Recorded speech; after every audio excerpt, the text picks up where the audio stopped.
Haribo, Nitaigo, Nitaigo, Haribo, Haribo. Om Namo Bhagavate Vasudevaya. Haribo. So for the last couple of weeks, our topic has been enlightenment for everyone. And guess what? We're going to continue on that theme. So in the first talk that we did, the main point was that to become spiritually enlightened, this is not just for somebody special, that you need some special capability. That enlightenment actually means uncovering what already exists.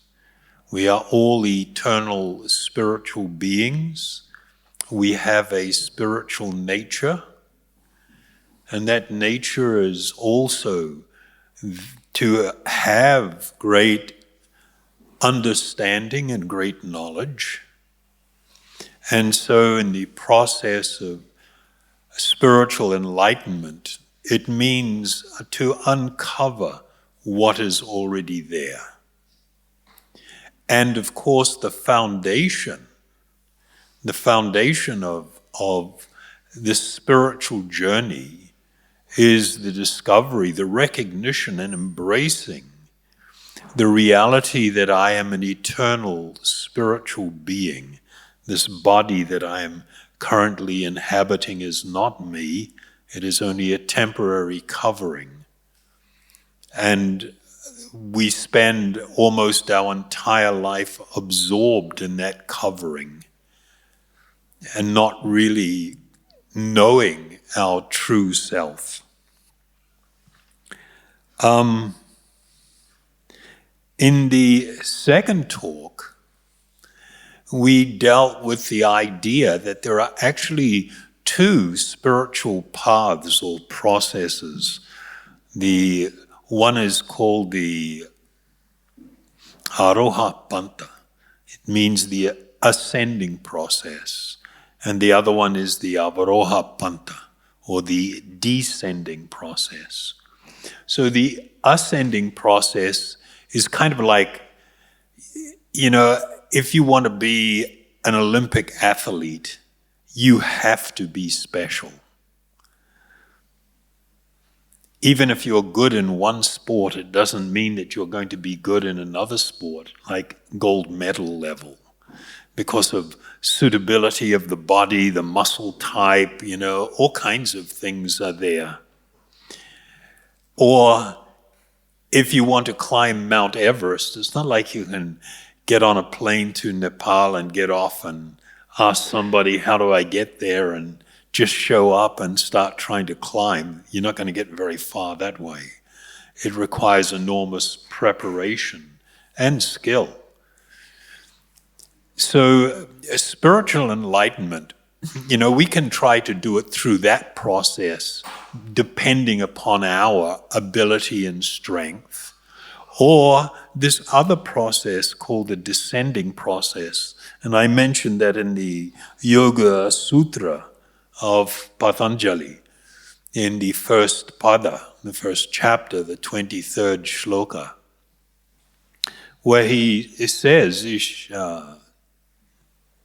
Ishvara Pranidhanava, that by complete submission and surrender to Ishvara, that higher and ultimate spiritual reality, one will certainly come to the topmost spiritual experience. So this is kind of like really, really important, because it deals with, if I want to know who I am, there are three questions that need to be asked. What is my essence? Where do I fit fit in relation to other living beings, this world, any higher spiritual reality or God? Where do I fit there? This is covered by the English word position. So essence, position, and then function. What is the most natural expression of the soul itself? And to be fully enlightened, one has to experience these three realities. The talk tonight, we are going to deal with the third part, the natural expression of the soul itself. And it has to do with what it takes to live a life of surrender and humility, and what does it mean to almost become whole again. Everybody in this world, we feel this emptiness within. We don't want to admit it, and we don't want to talk about it. Everybody wants to go around posing as being full and complete. But everybody alone at night in their bed, they know that I'm not full and complete. There's something missing in my life. So self-realization will actually make it so a person experiences what it is to be whole and what it is to be complete. Over the last 100 years, the so-called developed world, which is actually not very developed, it's becoming more animal-like by the moment, just with high technology. But the so-called developed world has really led the charge on this idea of the supremacy of the individual. This is really what humanist ideas are all about. That, me as an individual, I am the supreme. It's all about me, and it's all about what I want. And of course, with that message came this idea that your highest responsibility and purpose in life is to seek to fulfill and satisfy all the desires that arise in your mind and body. And this idea is called hedonism or materialism.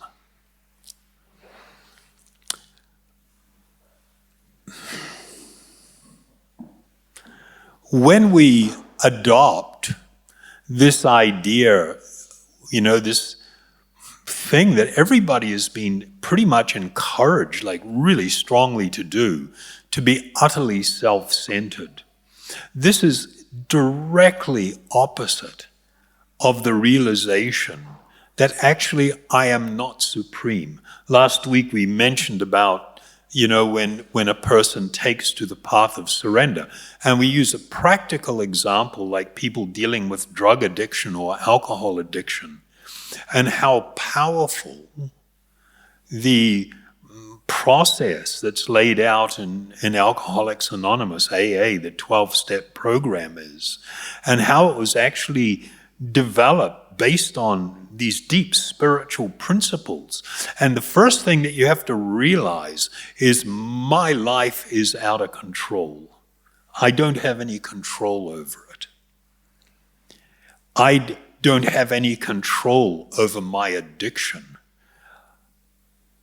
I need help from some higher power, from higher spiritual reality. And why this process is the most effective of all of the treatments for different forms of addiction is because those principles actually align with our true spiritual nature. Our true spiritual nature is not that I am all-powerful and I am supreme. And we are encouraged by the great spiritual teachers to choose this path of humility and surrender, of meekness of heart, in order for us to become spiritually empowered. So,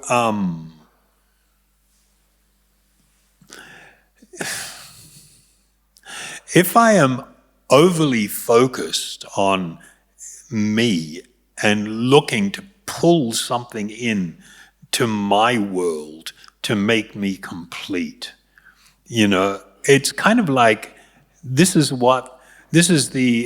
not going to bear wonderful fruit. This idea that there is a higher or greater spiritual reality that I am actually connected with, although I've turned away from it, and I need to reconnect. This is like a really, really important spiritual principle.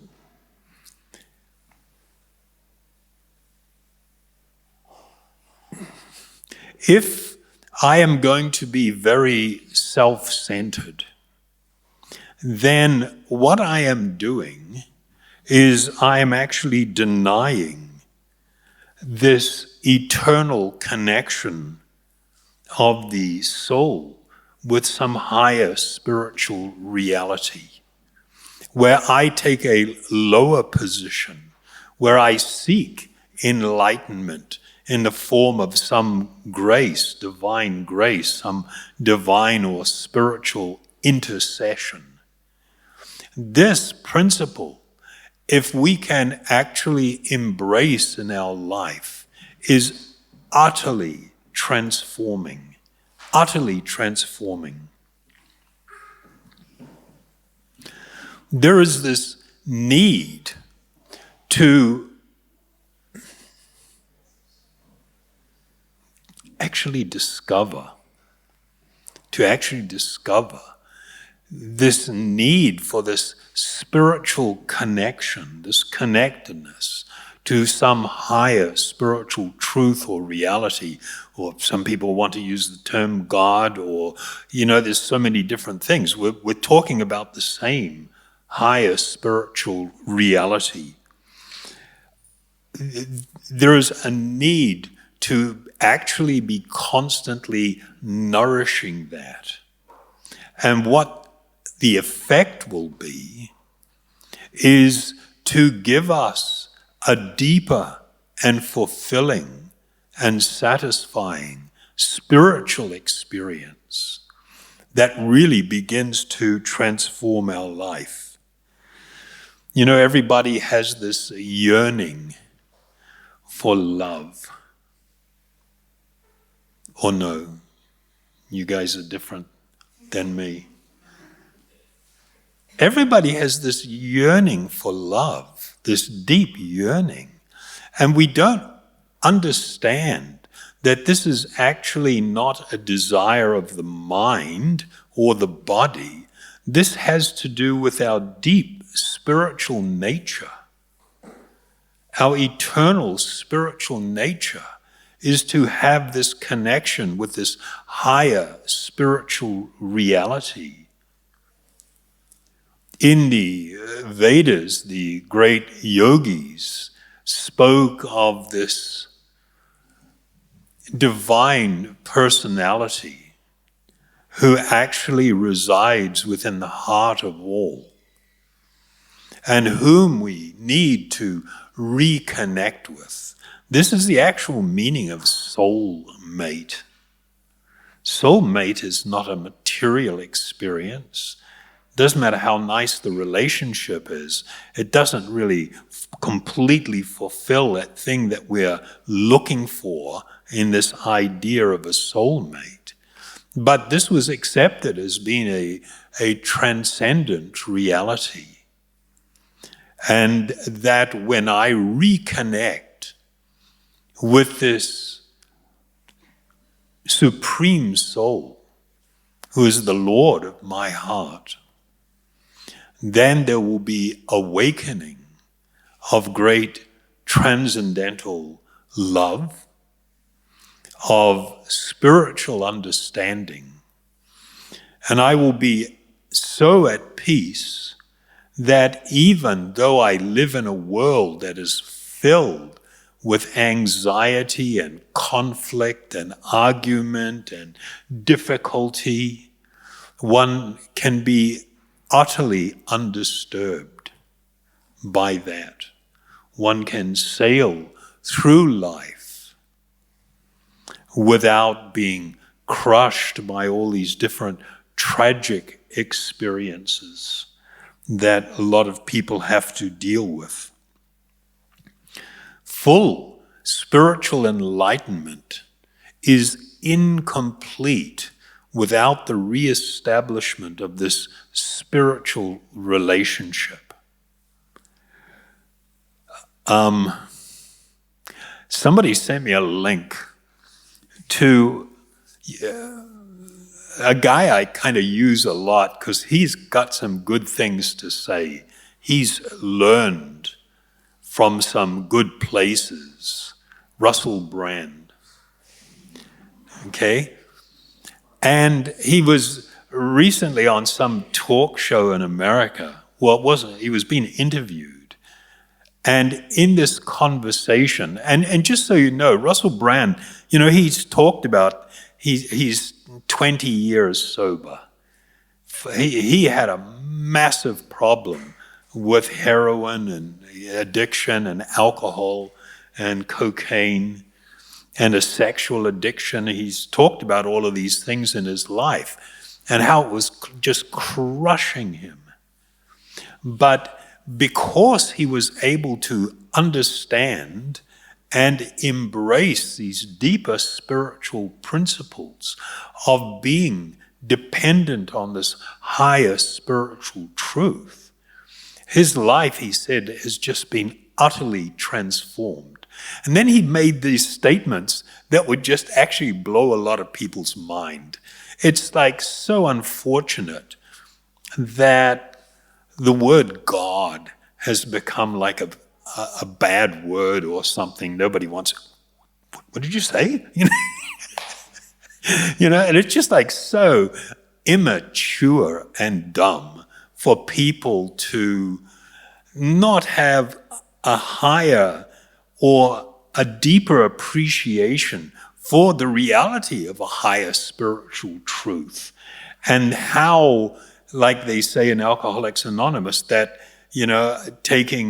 they turn their life over to this higher truth, however that may appear to you, and that's the reality. Everybody has a freedom to understand in different ways. But, in the midst of this quite serious conversation, he suddenly says, so I've been blessed with a very practical spirituality. Like many desperate people, I need spirituality, I need God, or I cannot cope in this world.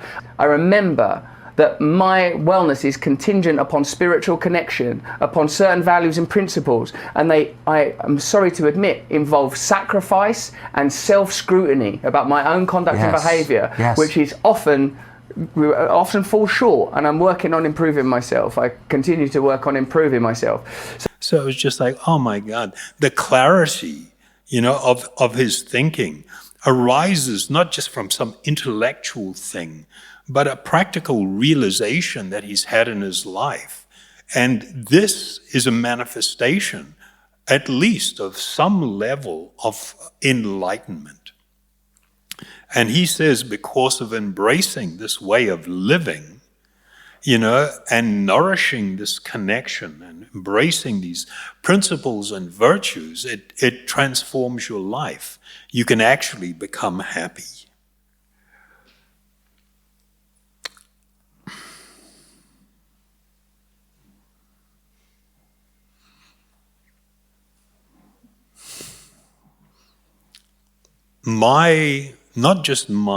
Our eternal spiritual nature is to love And that's why we desire it so much, even in spite of the fact our whole life and everybody we know, the love that they sought, nobody achieved it. It was okay and it was nice and they got a respectful and a kind and even an affectionate relationship. But it's not what we're looking for, that,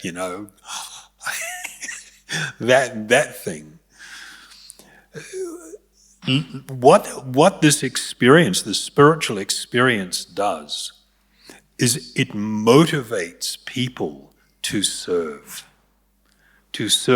a higher spiritual truth and reality, and to serve others, because they see this connectedness of all life, that all living beings are my brothers, my spiritual brothers and sisters, regardless of what their trip is currently or what road everybody's going down.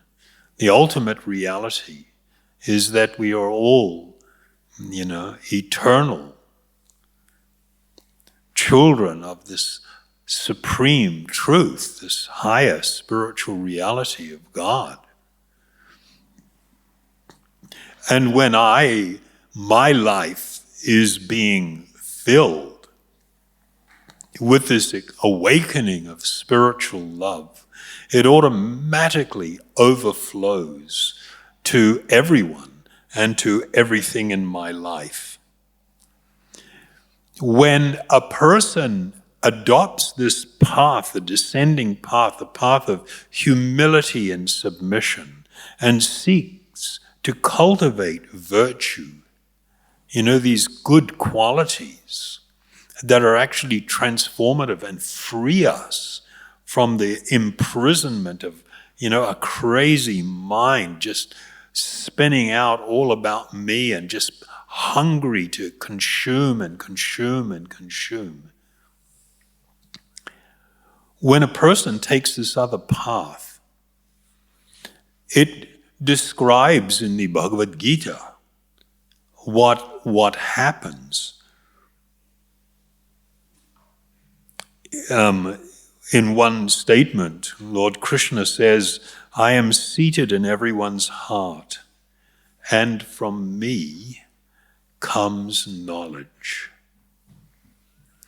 And when you engage in this process of meditation on spiritual sound as the foundation of the foundational spiritual practice on your journey towards spiritual enlightenment, when you engage in this, you will find that the effect is like I've said before, the fog lifting, where I begin to develop clarity.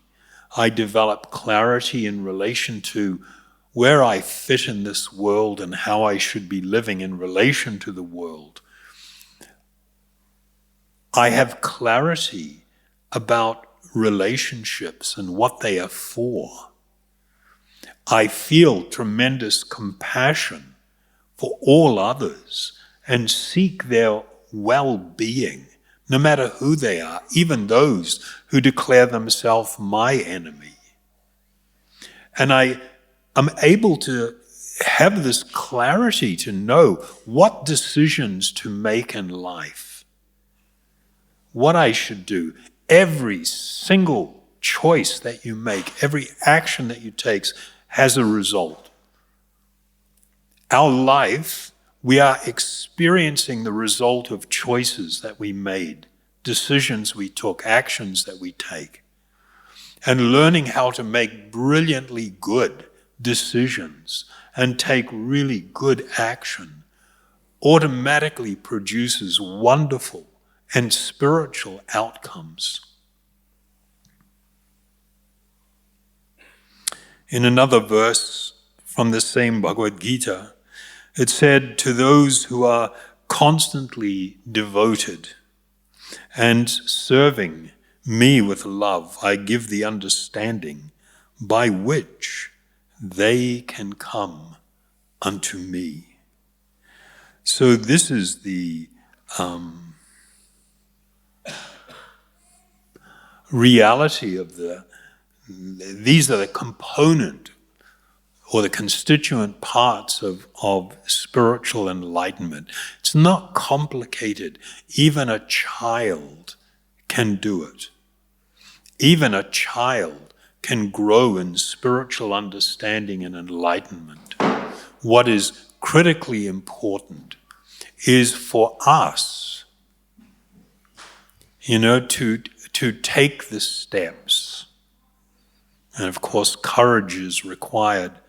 Is this wonderful prayer that they use in AA programs. It's called the Serenity Prayer. And it goes, grant me the serenity. I'm just trying to remember.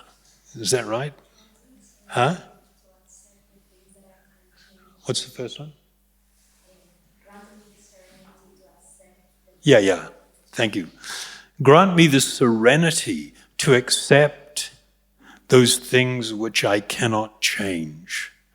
I mean, just that idea is just like, wow, that's monumental. You'll find, if you look at your life, we spend most of our time focused on and trying to change those things that we cannot. Like the way somebody talked to me or something that happened or what. I'm always trying to change everybody else and everything else. And one needs to be at a very peaceful place to be able to understand, I can't change this person, I can't change these things. And so I must learn to accept them for what they are. Grant me the serenity to accept that which I cannot change. Grant me the courage to change that which I can. And that, because, whoa, that's hardcore, especially when it comes to me making personal changes in my life. And the third one is, and the wisdom to know the difference. The wisdom to know the difference. This is like it's just like I'm going like, I've for over 50 years I've studied yogic philosophy and the Vedas and stuff, and these principles are extraordinary. And of course, if somebody within that context says something like that, it doesn't shock me. But when you find something like this floating around in the world, where there's not a deep tradition necessarily of these things, and somebody says that, and it really touches so many people, and it's just like, wow, that's amazing. The person who said that, they've got their life together. Okay? So I think I've probably, hopefully, shared enough. I am posting the talks. They're on my Facebook, YouTube channel, and on my webpage. And it's intelligent for us to sometimes revisit, particularly when we're finding ourselves in a position where there's challenging things going on in our life. Revisit and think about these things in a practical way in relation to our own life. And everything will get much better, even in times of enormous difficulty. And every single one of you has the capacity to come to the platform of highest spiritual awakening and experience, the attainment of the highest form of spiritual love and understanding.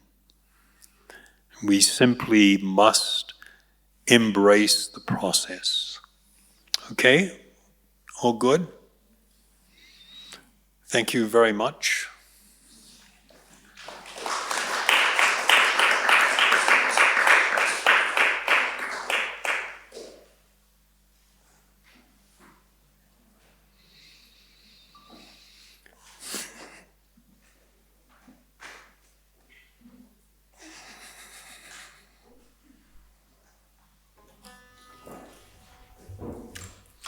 So I will chant what? Om Hari Om. Okay, you got it.